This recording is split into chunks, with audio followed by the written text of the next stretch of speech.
Well, with us now, former MI5 officer Annie Machon, author of this book, Spies, Lies and Whistleblowers, which is about the David Shayler affair. She is David Shayler's partner.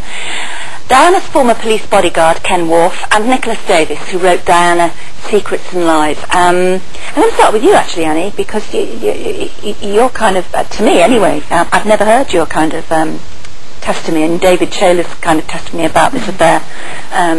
You and your partner, who are both ex-members of MI5, you say you're in no doubt whatsoever that whatever the reasons behind Diana's death, it wasn't accidental.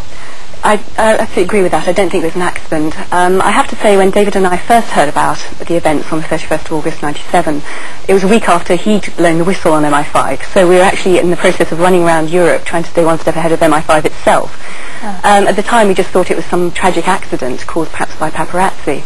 Having said that, though, a few months after, a notorious conman and what's deemed to be an intelligence nuisance who had an MI5 file came forward to Mr. Al-Fayed and said, I've got a document which is an intelligence telegram showing there was collusion between the CIA, MI6 to actually try and kill Princess Diana.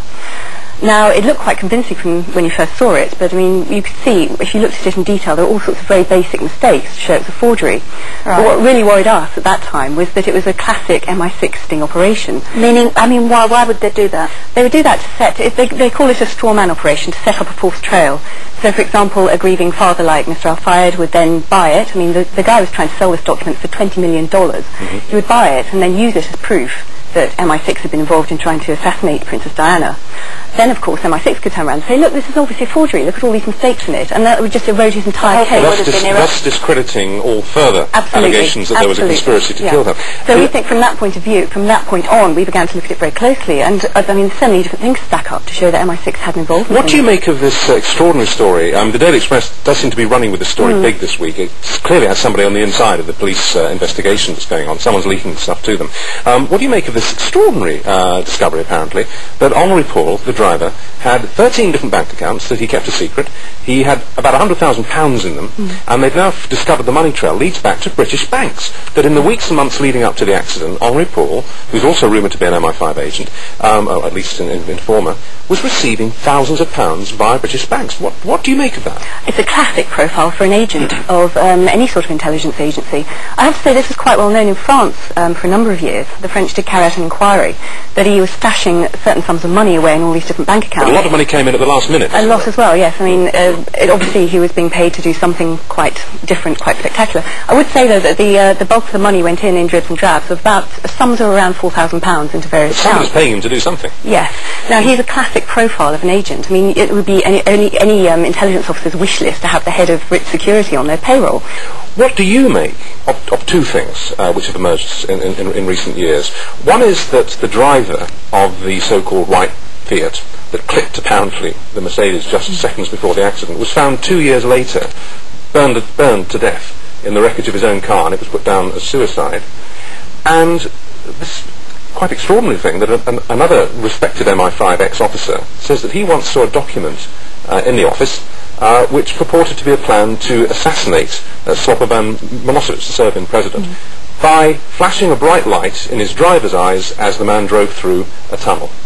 Those are two facts which a lot of conspiracy theorists say, well, that kind of proves it. What do you make of that? I don't think they either prove it, but they both of them suggest, yes, it was a conspiracy, and yes, she was killed, and the only people who would have carried out something like that was MI5.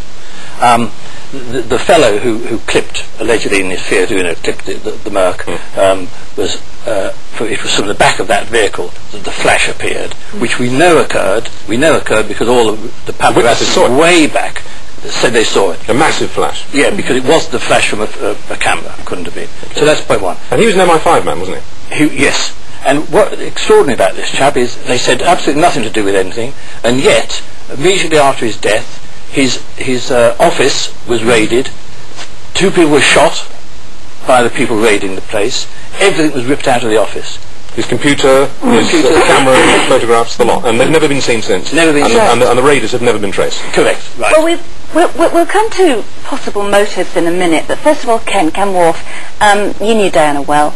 and you are absolutely convinced that these conspiracy theories are just that, conspiracy theories. You don't believe any of them. Well, I don't believe it. I think it's interesting. We heard the words allegedly here spoken, and speculation and so forth. Well, that's because they're leaks from a police investigation. Well, we don't know that because the actual newspaper itself is not specific about where the leaks have come from. It wouldn't make a source, would it? But I think it's unlikely that officers on Lord Stevens' team would leak that information without there being some sort of evidence. Now, we talk about vast sums of money that Henri Paul has meant to stashed in, spanning weeks, maybe months. Now, there's every reason to suppose that Henri Paul may well have been an agent working for MI6 way before Diana even arrived on the scene, for all reasons that I'm sure you're aware of, man. But I think that what we ought to look at here is why the British government in these circumstances would want to murder Diana and Dodi Fayed in the first place. Well, we'll come to motive in a second, and it's a very good question, but as a copper, aren't your suspicions aroused by these remarkable, if you're quite right to say reported and alleged, and as journalists we put those words in because we haven't seen the documents ourselves. However, the Daily Express is a reputed newspaper. They're printing this as fact on their front pages and on their inside pages, so I think we can accept there's something in it. Aren't you suspicious as a copper? Well, I'm not suspicious at all, Richard. I tell you why, because you'd expect me to say this, that I want to see some evidence that this actually taken place. Now, if it were true that this was the case, even though Sir John was the case, if payments were made to Henri Paul weeks prior to his death, Lord Stevens, we know this in the last week or so, has actually interviewed Richard Dearlove and John Scarlott. Now, even if they said to Lord Stevens, "Look, we did it," do you honestly think? These are the head of MI5. Exactly, but he's hardly going to go back then to the Prime Minister and say, "Look, we've got a result here. The MI5, MI6 have put their hands up to this." Of course that isn't going to happen. And then Lord Stevens said, "Well, look, one way or the other, I'm going to put a line under this." But then what line is he talking about? What about this other report? I mean, at the time, we were told that the paparazzi were to blame. And one of the reasons for that was, and the sort of evidence that pointed towards that, was that the group had moved from one car to the other. They swapped cars at the last minute to put the paparazzi off the trail. Again, according to the police investigation and the leaks that are coming out of it, not true. The first car didn't start. So they moved into another car, and that was the one that crashed. Doesn't it strike you, as a policeman, that that's an extraordinary coincidence, that one, a top-of-the-range limo, doesn't start, and these days they're 100% reliable. Two, it's the car that's carrying the boss's son and the Princess Diana. Three, the car that they transfer to on the same night that the other one breaks down is the one that goes into the wall. It's a very odd coincidence, isn't it? Yes, but even if there's so many questions there to answer, but let's suppose for one moment he were an agent there, I mean, and paid these vast amounts of money, and he'd been some sort of nutcase, then suddenly to end his life by driving in. He's a pigeon, isn't he? Would that be your theory? He would be what they call he's expendable, isn't he? Yeah. He's a two-bit agent and he's expendable. No, but I think what we need to look at here, really, and the point we're all missing, is that all the inquiries that have taken place here, all the examinations, the re-examinations, etc., the one inquiry that's never taken place publicly, and the one that I've been shouting about for years now, since the death, is why did the security fail? There should have been an investigation into this incident. Now, every time somebody breaks into Buckingham Palace, when we had the Aaron Barsheks, the Batman and Rodney, immediately the Home Secretary of the day stands up at the dispatch box and orders the Commissioner of Police to hold an investigation. Absolutely. I'm saying this, that had an investigation been taken place immediately as to why the security failed, we'd have had an answer to these problems. Now, I'm sure that now forms part of Sir John Stevens' remit. You were going to ask about motive, weren't you? I want to talk about motive because we haven't got much time left. Both of you, in your own way, you have different motives. What do you think was the situation? I would say that they would initially want to separate Diana from the influence of the Al Fayed family because that would give her protection and wealth and a position from which to carry on what she was doing.